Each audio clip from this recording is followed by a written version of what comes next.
a lot of great fun. Man, you're hitting their books and hitting their streets. Won't be hard to find. Telling you questions, asking me lies. Asking me lies. Okay, hi everyone. Welcome to Lies, More Lies, and Damned Media Lies. The title of our podcast is A Bastardization of Mark Twain's Lies, Damned Lies, and Statistics. We'll look at the sins of omission and commission of today's print, television, and digital media, and the line not only of Twain, but also A.J. Liebling, Alexander Colburn, and Beavis and Butthead. I'm Dennis Bro, novelist, journalist, media critic, and my special guest today is Leanne Lord, everybody. Okay, and she is a New York stand-up comic and social commentator. She's been on Comedy Central, HBO, and Def Comedy Jam. And we are coming to you from Paris, where Leanne is here on her honeymoon. So before we get started, congrats. Thank you. Thank you so much. All right. Yes, we're having high heat today, but it is Paris. Okay, our lead is called Who Wants to Tax a Billionaire? Certainly not Democratic center-rightists. Two recent moments on both coasts shed light on an improbable insurgency within the Democratic Party as it struggles to move away from its contempt of the working class and possibly entertain policies and candidates more in tune with the majority of Americans. The two moments are the 5% tax on billionaires in California and the three victories of New York Mayor Mamdani-backed working class and anti-Zionist candidates in New York. Both are being fiercely opposed by, as you might guess, billionaires, Zionist billionaires, and their backers in the Democratic Party and the mainstream press, who are allies of both. The Nancy Pelosi, Hakeem Jeffries, Gavin Newsom wing are quaintly called Democratic centrists and sometimes even more quaintly called liberals. But as is becoming clearer every day, they are in effect center-rightists or worse. One of the strongest labor unions in California, the Service Employees International Union, SEIU, has struggled mightily but successfully to get a referendum on the ballot this November that amounts to a one-time 5% tax of billionaires in the state. The money to go to make up deficits in the healthcare system, devastated by Trump's cuts to the federal healthcare budget, and the tax giveaways to the mightiest in his big, beautiful bill. The opposition to this motion is extraordinary, coming mainly, as you would guess, from the billionaires themselves, but also being disguised in many forms by not so well-meaning organizations and spearheaded by Gavin Newsom. The New York Times led off the current attack with its headline, Unlikely Coalition Begins Campaign Against Billionaire Tax in California. The article repeats Newsom's often claimed argument that taxing billionaires will cause them to leave the state, but then goes on to list further opposition to this reckless wealth tax experiment from doctors, health clinics, and school boards, all suggesting other forms of taxation might be better employed to counter the crisis.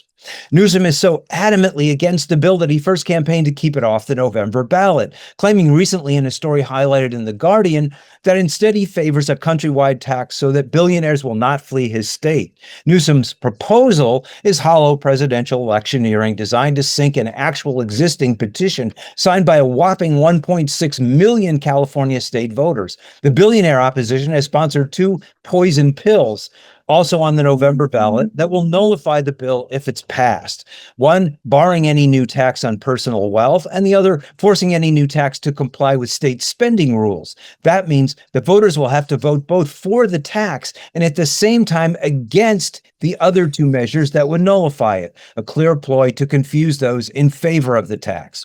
The Los Angeles Times, prior to the New York Times story about the wider opposition, had presented the opposition as mainly the billionaire class. After the Times story, the California paper of record acknowledged this new opposition, but still led with the story favoring the tax, which is now also opposed as well by Xavier Becerra, the likely next governor. The argument from the centrist politicians that this is the wrong tax at the wrong time is specious. There's no right time to begin the arduous process of taxing billionaires and Elon Musk trillionaires, soon to be joined by other AI mavens, to pay their fair share, having benefited greatly from government largesse to the point that 12 billionaires now control more than half of humanity's wealth. The California measure, if approved, could be the beginning of a tax revolt, but in the right direction, unlike the 80s California tax tax revolt, which stripped poorer communities of their education and health facilities. The fear in the upper classes is that this revolt will take off, and they want to stop it any way they can. So you have Newsom seemingly concerned that his state not be a place billionaires will flee, while actually fronting for the billionaire class. These taxes are being proposed everywhere in the world, spearheaded by tax expert Gabriel Zucman, a protege of Thomas Piketty, whose Capital in the 21st Century highlighted the problem of massively unequal taxation. Zucman proposed a 2% tax on the ultra-rich in France, who he determined in his new book, We Need to Tax Billionaires, paid less than 25% of their wealth compared to everyone else who pays 50%. The proposal was met with the same heated resistance as in California. Instead, the French state now proposes massive cuts in healthcare and an over 400% increase in tuition to fund an education system in turmoil, both due to the massive transfer of wealth from the middle and bottom to the top under the centrist banker Macron. To their credit, in the US, the SEIU refused even a 2% compromise and stuck to the original 5%. Equally stunning was the victory of three progressive candidates backed by Mayor Mamdani in the New York primaries. The New York Times, before and after these victories, was equally terrified, accusing Mamdani of burning allies in the mayor's campaigning for three candidates who would help him champion in working class affordability issues, such as Mamdani's recent rent freeze, as opposed to centrist Dems who only give lip service to these issues and only when they are pressed. The Times feared those losses could weaken the mayor's political standing just 6 months into his term. The paper of record's pretended concern actually being a warning to the mayor to not attempt to change a party which has lost its working class base and which equally lost the last election based on its backing of Zionist genocide. Once the candidate succeeded, the paper then voiced its fear that these three would cause headaches for Nancy Pelosi's handpicked and henpecked successor, Hakeem Jeffries' attempt to be House Speaker, instead of the more likely occurrence that these three will push Jeffries off his anti-working class pro-Zionist stances and actually invest new life and vigor into what amounts to a dead party whose last winning presidential candidate hid out in a basement and got elected by watching Trump shoot himself in the foot. Well, then in his unwillingness to actually accomplish anything, laying the groundwork for Trump's return. Once again, the mainstream press shows itself out of step and trembling in front of American voters. So we'll go to you and see if you have any comments. Would you be me? Pardon? Do you mean me? Yes, you. I'll ask you if you have any comments on that. Yes. I meant you, yes. Yes. Wow. That's a lot to comment on, my dear. I barely know where to begin. The phrase that you said that stuck out in my head was the wrong tax at the wrong time, as if there's a wrong time to do the right thing. And every time these topics come up, I'm like, if they just paid their taxes. Just pay your taxes. We don't need charity. We don't need a lottery. You pay your taxes. Just even a little bit more. Like, how much money do you need? How many generations down the line are you trying to provide for while harming current generations? I just don't think it's that hard, but maybe I am failing to think like a billionaire, which is probably my downfall here. Or an asset. Yes. Or an asset. On this show, that's an asset. Okay. Thank you. Maybe your downfall everywhere else, but everywhere else, looking around at the world, I'm like, did I do the wrong thing by trying to do the right thing? It's very upside down right now. This idea that, there has to be a right time and we have to tiptoe around this because what if we actually did tax them? Oh my God, kind of, it's ridiculous, A radical idea, and I'm sure I am not the first person to have this. If they actually participated and said, listen, let's just pay 10%, 15%, consider it the cost of doing business. And everybody floats. Like, they get to keep the yacht. We just get boats with no holes. Like that's a thing that we could do, and they could look magnanimous. The days when multimillionaires or billionaires built libraries and museums and wonderful public things like that. Now, I'm sure there's a dirty backstory to that I have not been taught. But there's a better way, and it doesn't have to be this way. It really doesn't. And the more radical, what if they pay the same percent of their income that we're paying? Oh my What? God. Can you What? imagine anyone This is proposing that? no, no, Yeah. I can't. This is madness. This is madness. Okay, so you know what? We're going to go to an interview with Leanne, and because she's a stand-up comic, and she's Allegedly. allegedly, no, not allegedly. I know that you are an actual stand-up comic, not just allegedly, for many years. And I'll ask you a few questions just to get a sense of what you do. Is it difficult to make a living doing this? Yes, it is when you choose to do anything freelance as a business, when you strike out on your own to do anything, you are working a lot harder than if you worked for someone else and had I'm dating myself now, a 9 to 5. There are no set hours. And then you add the extra difficulty But of ours, you're there's no choosing to set jobs anymore. no, no, it really has come around to everybody else living the way I live, which is not very comforting. But when you choose to do something that you love, when you choose to do your art, your music, your comedy, your writing for yourself, it increases the level of difficulty and the level of hustle, as we used to call it Mhm. back in the day. And so you really have to love it, both for me the show side and the business side, or at least come to some understanding that if you're going to do show business, you have to also do business. Yeah. And yes, it is incredibly difficult. It's quite a dance. You end up being what we call in my industry a multi hyphenate. So you're performing, you're writing, you're doing corporate work, you're doing a lot of things to sort of cobble together Mhm. a living, although I am proud to say that I have been a working stand-up comedian from the time that I said I was crazy enough to say, yes, I want to do this. And so I'm in a very fortunate and small percentage of people who do this for a living. Good for you. So, what's it like being a comic in the age of Trump? Is it possible to be more ludicrous than our president? Um, Or how do you Dennis, handle them? well, here's the thing. I've gotten away from day drinking, and you're bringing me right back. That is how I feel about it. My bourbon bill at one point was astronomical. I was keeping companies and business all by myself. It's weird. It's when life is more absurd than reality. It's like how do you joke about that? It's like, well, ta-da! They've already done it.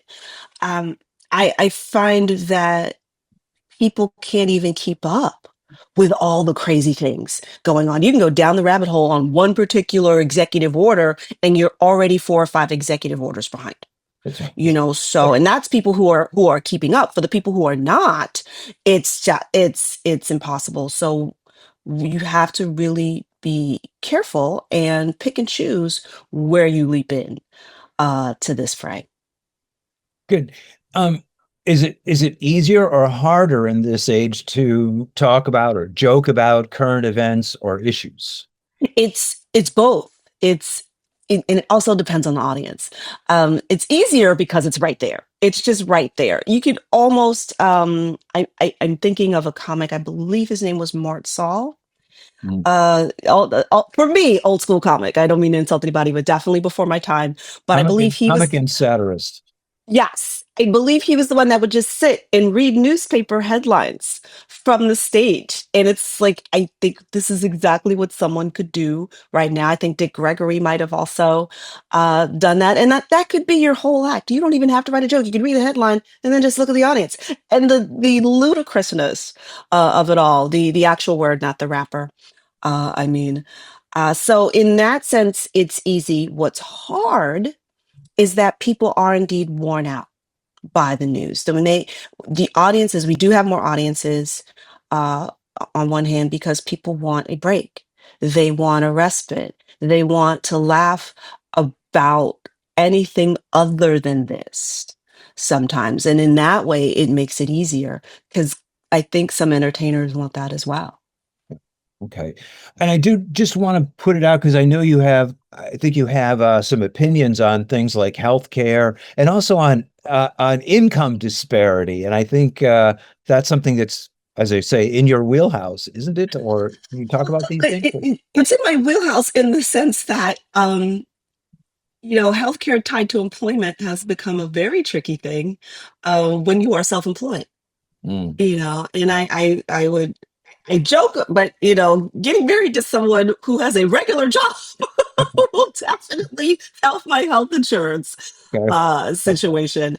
And the disparity on the dollar is, everyone jokes that women, and these are United States numbers. Everyone, forgive me for my bias.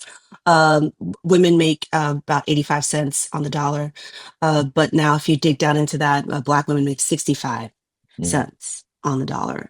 And no amount of arguing, lobbying, appealing to people has seemed to move that number. So I want to go in the other direction. Fine, I already make 65 cents on the dollar. I want an automatic 35% discount on everything when I walk into the store. I think you should demand that. Yes. Who is your primary influence, and why does this brand of comedy appeal to you? There are several people, but I will say primarily my I guess my first comedic love, or the first person that I noticed that deeply influenced me, was George Carlin. Yes. I often say I'm from the George Carlin School of Comedy, although there are a number of influences there. But him mainly I cite because he seemed to have the ability to joke about things that were not funny on their face. He was able to point out these absolutely bananas things that everyone else is thinking about but may not be able to say, and make them funny. And the lesson that I got from him is that if you can make people laugh together about the hard things, and it's not funny, but they laugh, and then in that cleansing breath, they go, huh, maybe we should fix that. So it's like the comedy is the cleansing breath. Yep. That lets people, you poke fun at something that's absolutely ridiculous, and yeah, maybe we should do something about that. And I loved his ability to do that. Okay, what challenges do you face doing comedy? Continuing to be paid for it. That's a big one. Listen, how people value art is insane, or don't value it. I think if we're able to say the P word, pandemic, one of the first things that people turned to besides healthcare was entertainment. And the value that people actually like, oh, we love acting, we love movies, we love music, we love, comedy. And it's like, well, those things cost money, you guys, in terms of supporting the artistic community. And so, yes, continuing to earn a living doing this, particularly in the face of artificial intelligence, which seems to have colonized, and I'm using that word very specifically, intellectual property. Is terrifying. I'm watching areas of my industry. Yes, I'm a stand-up comic. Yes, that's my part of the business, but I also look at the wider entertainment industry as a whole, because things don't stay in one area. If musicians are harmed, if screenwriters are harmed, at some point that trickles throughout the entire industry, and we all feel that. And so that's one of the things that I do worry about, being able to continue doing this. Very personally, I'm not 20 years old anymore. And the way that we make money is much the same way that musicians make money. You have to tour, you have to go out on the road, and the road gets a little harder the older you get, and the places that you go, and whether or not you have the stamina and the ability to do that. So there are multi-levels that I worry about. And free speech. Free speech is the big one here. It's like I thought we could say what we wanted. I grew up being able to say what I wanted, not in front of my parents, of course. But if the First Amendment isn't the First Amendment, I don't know if I can do what I do in a real sense. There's that. In the United States. Yep. Yes. And elsewhere. Yeah. And elsewhere. I'm sorry. I'm a long-winded answer. My apologies. Just one thing. So, I just did I just did a thing on AI, and we had, the Times had this long article with the first AI actress, right? So it was very disgusting. But will we see an AI stand-up comic? We have. Really? Well, someone, again, I don't have the names or details. Please, everyone, feel free to fact check anything I say or anything anyone else says. That's how we how we human here now. But someone created an image of George Carlin and put what, and I guess their prompt was, if George Carlin was alive now, Oh, what would okay. he say? Okay. You know, they used his image without permission, without Kelly Carlin, that's his daughter, without approaching her or their business or foundation. And I think perhaps they thought they were doing it in homage. Most of us were deeply offended and disgusted. Yeah. Like, you're it feels like such a violation. You know, we have what we have of someone. That's their body of work. To put words in their mouth feels incredibly disrespectful because you can make an AI image say or do anything. You also have people who are using AI to help them write. No! Use your brain, everybody. Earn your thumbs. Yes, that happens in my professional. I mean, I'm a novelist also, and I write screenplays. But yes, that happens. Yes. Okay, finally, you work in entertainment, but what do you do for entertainment? Okay, so I have to tell you, no one has ever asked me that question. And my new passion is actually origami. That's what, because it allows me to sit and be quiet and focus and not be on my phone and off of my screen. And I think I miss those things. I don't read books as often as I should, but audiobooks is another form of entertainment for me. And my biggest enjoyment in entertainment, and I will scream it from the rafters, I am a huge, huge Star Trek fan. If you could not tell, Okay. I rep the franchise because Star Trek is one of the few things in science fiction that does not show us a dystopian future. It Mhm. shows us a positive one of what human beings can do when we get our act together. And I love that. Good. Okay. All right, we're going to move to the next segment, which we call Media Watch, regular feature where we review and comment on stories in the New York Times and elsewhere in the mainstream media that illustrate the privileged status of those corporate entities inside the Washington, London military imperial beltway and the New York financial bubble. Let's start with what at first may seem improbable, but is actually quite logical and revealing, a piece about the Washington Uniparty, an editorial in the Financial Times, where the destroyer of Libya, once boasting the best health and education system in Africa, and now returned to slave markets, Hillary Clinton, opts for Trump's Board of Peace plan for Gaza, removing the inhabitants from their open-air prison and putting them in an actual prison in order to turn what is left of their land into a beachfront development. Not to sign on to this proposal, Clinton claims is to opt for the perfect, which in this case she says is the enemy of the possible. She calls herself an implacable opponent of the president, the better to put across her now conceding that rather than either a Palestinian state or an Israel where everyone has equal rights, the most practical solution is real estate development and concentration camps. Clinton, a war criminal who should be on trial in The Hague, instead teaches political science at Columbia, just as her fellow Democrat Nancy Pelosi will soon be teaching at Berkeley. The two together now featuring must-take courses like Clinton's How to Destroy Health and Education Infrastructure in Africa and Pelosi's Congress course on How to Increase Your Wealth by Insider Trading, helping to bring up a next generation of bloodthirsty imperialists who will add to their own personal wealth accumulation while the world burns. A fascinating in all the wrong ways opinion piece in the New York Times headlined, "The Real AI Race Isn't America versus China," explained that the problem was not either country, but rather Chinese government monitoring and steering AI development of control of profits versus the private entrepreneurial spirit, which also needs to be further unleashed in the US. China, through its 5-year plan, steers the direction in which AI is developed, de-emphasizing and regulating individual profit while promoting AI integration into China's China's industrial sector. In the US, AI is being instead developed to, along with its Wall Street investors, further unemployment and increase financialization as it instead generates huge profits for its soon-to-be trillionaires. The article cites the disciplining of Jack Ma, Alibaba's head, and the refusal of the Chinese government to grant all power to its millionaire class, while the US government encourages and promotes AI not as social tool, but as individual wealth generator, with increasingly more power being assumed by the tech magnates, which the Times is cheering on. Elsewhere, the Times, with the Chinese head Xi Jinping's visit to North Korea, acknowledges that almost in isolation, North Korea is now developing not only a defense capability to protect its sovereignty, but also a program of economic expansion for its people.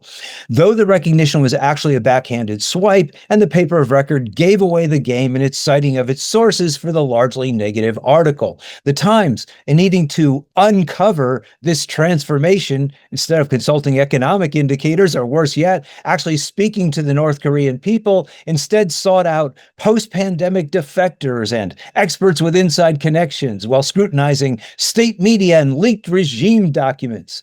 Even the Times, though, with its array of dissenters, had to admit that the economic miracle wrought in the socialist country was impressive. They quote, "North Korea has added more oil terminals at its ports, and there are more cars, buses, trucks, and construction equipment visible across the country.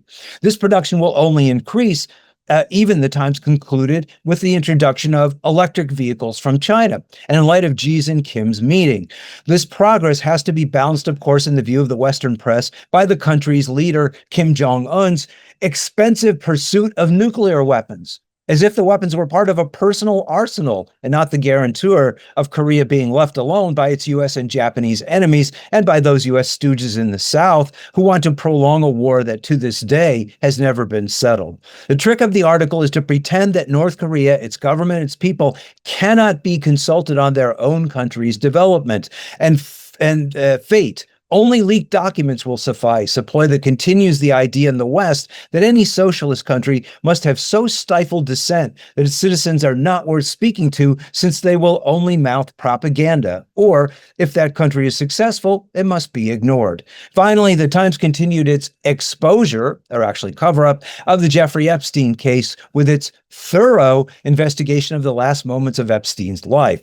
There have been multiple questions raised about the guards not being present for the supposed suicide, about a mysterious person appearing on camera, as well as sightings of what is claimed to be Epstein alive in Israel, and a good deal of speculation that on the eve of a court appearance where he would be asked to name names, he may have been murdered. The Times was able to put all those questions to rest, though a majority of Americans either believe or are unsure of whether or not he was murdered. The lengthy article concluded that all these questions were easier to ask than answer, making the case the perfect petri dish for conspiracy theories. The Times refused to give credence to any of these questions, and instead ended its investigation with a final image of Epstein as someone vague, elusive, a blur, a ghost. A nice note of ambiguity that dissolves all the unanswered questions into a haze, a mist. The child molester and blackmailer for a foreign government becomes just a ghost in the paper of record's forlorn and unsuccessful attempt to transform actual events into a bourgeois parlor game, but one that every day loses its efficacy. And that's Media Watch, so I wonder if you have comments on any of those. You're muted. Dennis, how do you keep track of all this and preserve your sanity? This is for some reason I enjoy doing it. Do you? Okay. Because it's grist for the mill. Okay. Because every story, it's like, well, this can't get worse. Oh, it just did get worse. And then there's more. Hey, if you're feeling any ounce good about yourself, well, there's more bad stuff. And to think we are under the illusion that everybody else has propaganda and we don't, that they're falling for it and we're not. And it's like, hey guys, guess what? We've invented it. That's right. And are perfected it. Yeah. This is all very frightening. I'm day drinking. Yes. Well, or come back, I live facing it every day, and I do read the Times every day. So I have to do something while I'm reading it. So this is what I do. This is how I while away my time reading. Okay. Okay, so now we're going to go to what we call Narrative Watch. It's time for our guest to comment on any aspect of the current story or the narrative that corporate media is telling and how that story is either fraying around the edges or in tatters. And then I'll have my own Narrative Watch. So what irks you at the moment on mainstream media? Please be irksome. Okay. I here's what irks me. Everything irks me, to be honest with you. And I have actually pulled back from mainstream media because I don't feel like I'm getting Yeah. the honest story on any of it. To give you a Let tiny me just say something that I spend most of my time, to answer your question, while I spend my lunches reading the Times, I spend most of my time listening to alternative media where I get Yes. hope and where I get the truth. Which is Yes. important, which is important as hope. It's important to get the truth. So that's where, so I have my daily dose of propaganda, and then I make sure that I have 2 doses of the truth on alternative media. I think that is a fantastic recipe. I have gone to a number of media workshops where they say it's important. You got to vet your sources. You have to fact check. And what really vexes me is social media because they're meant to hit you, and it's meant to provoke a reaction. Even if it's a reaction in agreement, you have to even be more careful about that. And it's like, okay, this is hitting my anger button. This wants to make me mad. And now I have to now step back and go, is this true? Mhm. And a lot of people aren't doing that. We're not being trained to do that, to preserve our critical thinking skills. And a lot of times, many times I check something like, oh, that's not true. Or its source was Instagram. Its source was Reddit. And it's like, Yeah. I feel I have to preserve my energy to be angry about the right things, not the things they always want me to be angry about. Well, and with AI, it's even trickier Yes, yes, it is. because that And stuff looks accurate. I It was has, just you know, that's what it does. That's all it does. It looks accurate. It isn't, but it looks accurate. in the studies have shown that if you are prompt, if someone says, "Hey, can you pick out the AI in this?" People will think that they're picking out the AI. They're looking at the fingers and the this and the that, unprompted, unasked. If you're just scrolling, you don't know. Yeah. Because AI has gotten that good, and it leads to the theory of the dead internet that none of this stuff is good for us anymore, if indeed ever was. Yes. And you know what? It is, we usually do try to at least mention some alternative media. I'm going to mention a little bit. The Gray Zone with Max Blumenthal is one of my favorites. Dialogue Works with Michael Hudson. And also these interviews that Garland Nixon is doing with Jody Brar. If you want to keep up with repression in Britain, this is the place to go, actually. And she is a superb critic of imperialism. And Michael Hudson is a superb critic of the current economic situation. So those are 3 places you can go to. For me, it is Democracy Now! With Amy Goodman, Professor Wolf, Economic Update. I adore him. I absolutely adore him. I met him once and I'm like, yeah, I'm such a fangirl. I love listening to him because he actually gives you the facts with hope as well, which is necessary. And Letters from an American, I'm blanking on her name right now. I listen to her every day. She is a historian. I read her on Substack and I listen to her podcast. And I feel bad that I'm blanking on her name right now because she is really excellent. But Letters from an American is one of my favorite sources. She goes into the history as well as current events and ties them together. I also want to bring up that I think perhaps at the moment, the most open form of media is Substack. That is, it has the most interesting things. I subscribe to things like Think Bricks. I subscribe to Vijay Prasad's tremendous work on the Global South. And these things are really illuminating. They are the opposite of what you read and listen to in corporate media. Yes, folks are definitely putting in the work, and it's nice to have that as a resource. And just to give credit where credit is due, Letters from an American is Heather Cox Richardson. Okay. Someone turned me on to her, and I happily share her with anyone in your audience who's not aware of her. Excellent.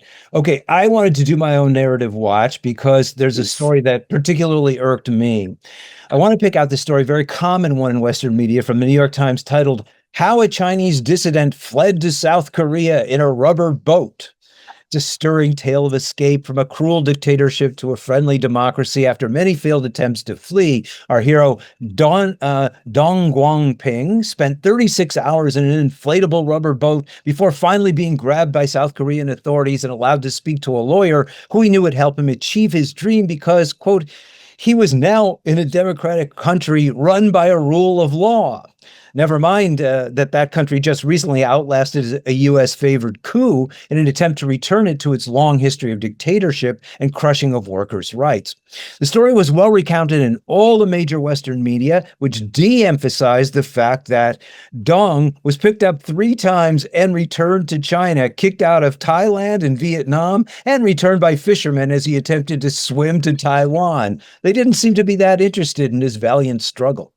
What freedom is he fleeing to, and what rule of law is he now under? Is it the British freedom of the Magna Carta, where the government is now not only jailing dissident members of Palestine Action, but also rigging trials to convict them as terrorists, as well as unlawfully detaining and torturing pro-Palestinian activists such as ex-legislator George Galloway and the labor and human rights lawyer Dan Kovalik, as well as refusing entry to the country of commentators critical of the actions of the Israeli state, Cenk Uygur and Hassan Piker?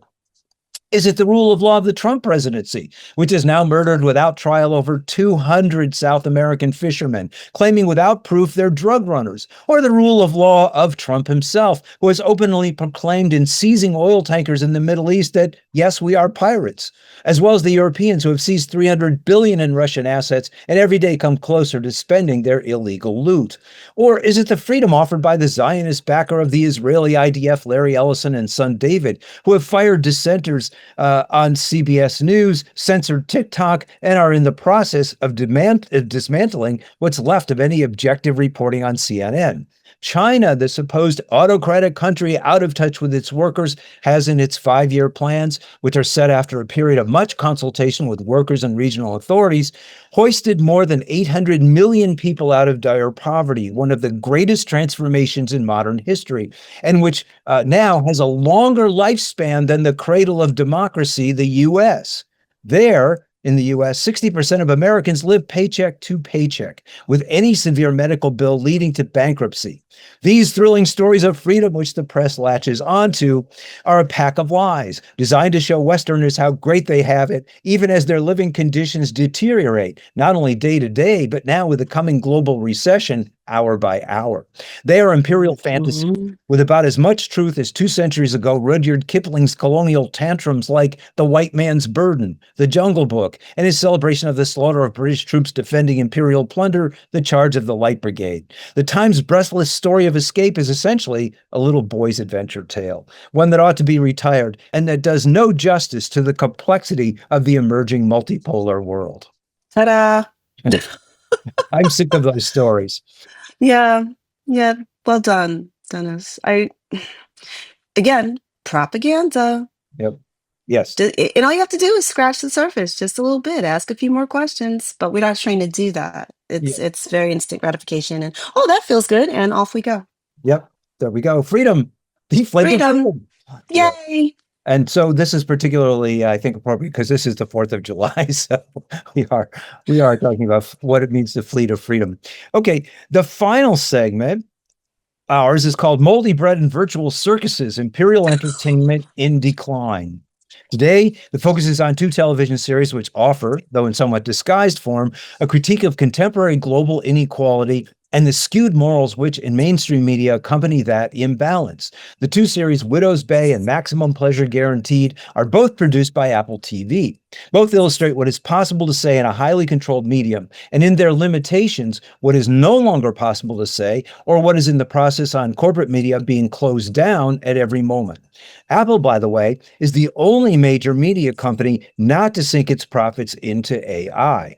It got off, in terms of TV, to a slow start with its hits, Severance, the morning program hardly being that, and with some contemporary clinkers like Margot Has Money Problems. Severance, a favorite of bourgeois critics, posed as a workplace critique while actually apple washing the company's practices such as exploitative outsourcing. While the morning show, though mildly excoriating daytime news shows for their blatant sexism, ultimately found the good in their constant blathering and translating the news into flashy, unentertaining entertainment.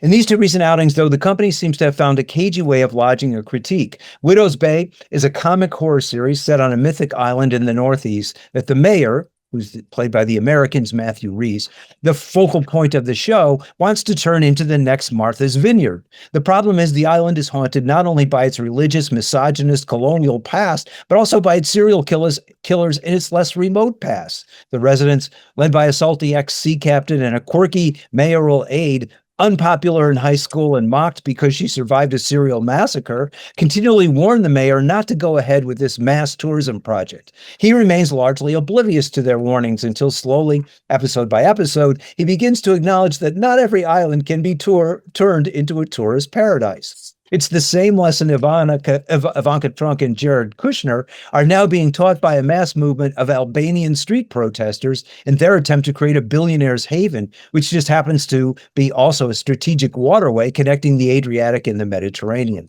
The problem of mass tourism is to this day also overwhelming Madrid, where Madrileños are now desperately attempting to keep from being another Barcelona. Yes, an international city, but one which every day loses more and more of its authentic flavor. Or Bali, where new luxury hotels and condos every day eviscerate a unique and lively Hindu culture. Reese's Mayor Tom, who attempts affability and frequently fails at it as he becomes more obsessed with transforming his island, is that frequently, at least in series other than American ones, and particularly in Scandi Noir, villainous figure, the real estate developer, here in slight disguise as the mayor who supposedly just wants the best for his town. These are always figures of disgust in European series attempting to corrupt the locals with their dreams of privileged expansion, akin to the evil figure in past Hollywood westerns of the railroad magnate who is about to pillage the town supposedly in the name of progress, but actually in the name of personal profit. It's slightly ingenious to put a former villainous figure at the center of the series and have audiences rooting as much for as against it. On the one hand, it's a sneaky way of validating progress for profit, in this case, the tourism industry dragging the town to the 21st century. But on the other, it's a warning that the sanctity of place, even in this case, one with its rotten secrets, is not to be tampered with. The consequences are disastrous.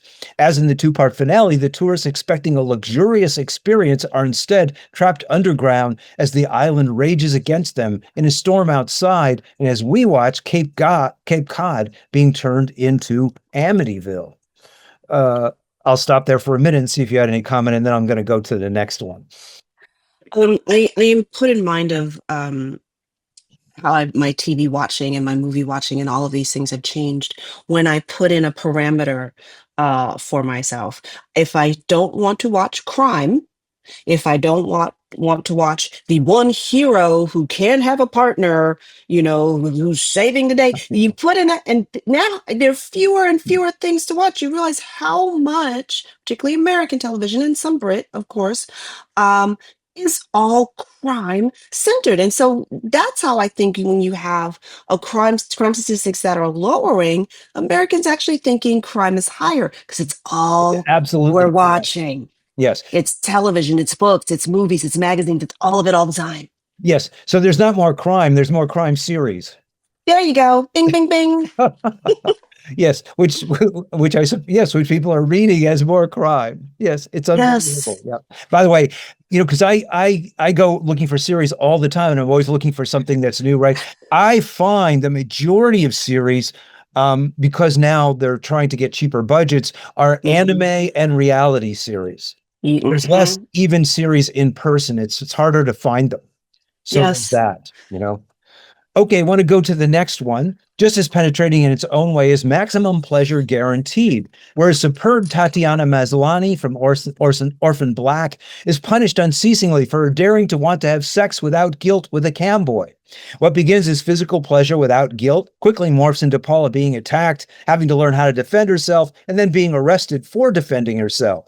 There's an element here of the old American puritanical guilt that any sex outside of marriage or hardcore commitment leads to disaster, but that is not the overriding point of the series. Paula is trapped in a conventional lifestyle. She loves her daughter, who her former husband and his conniving partner are trying to wrest from her. She resists and flees the suburban corporate mom image, which will not hold, for her refusing to go along as the window dressing to her husband's boss's party, where she is chastised for mispronouncing the name of one of the other Stepford wives as Kirsten rather than Kirsten, while all the time wanting a more playful sex life that her husband is unable to offer.